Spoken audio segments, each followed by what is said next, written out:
দোষী ও সোনা আমারে বানাইল রে চির দোষী।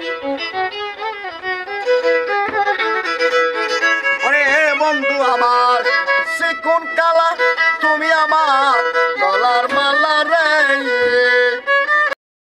প্রিয় দর্শক, এই হচ্ছে আমাদের বাউল শিল্পী, অন্ধ বাউল শিল্পী গোলাপ ভাই। আমরা গোলাপ ভাইকে নিয়ে প্রায় 1 বছর পূর্বে একটি ভিডিও বানিয়েছিলাম।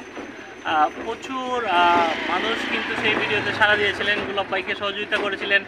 আজকে আমরা হালুয়ারঘাট নৌকার ফেরিতে আমরা গোলাপ ভাইকে পেয়েছি। প্রায় সময় উনি এই ফেরিতে কিন্তু গান পরিবেশন করেন, অনেক মানুষ ওনাকে সহযোগিতা করেন। গোলাপ ভাই, আপনার নাম্বারটা যদি বলেন আর কি, বিকাশ নাম্বারটা। 0173559431 আরেকবার যদি একটু বলেন। 0173559431 ধন্যবাদ গোলাপ ভাইকে। আপনারা ওনার যে নাম্বারটি আপনারা শুনছেন, উনি ওনার মুখে বলেছেন বিকাশ নাম্বার। তো আপনারা যদি কেউ ওনাকে সাহায্য সহযোগিতা করতে চান, এই নাম্বারে যোগাযোগ করে ফোন দিয়ে ভাইয়ের সাথে যোগাযোগ করে গোলাপ ভাইকে সাহায্য সহযোগিতা করবেন, সেই প্রত্যাশা রাখছি।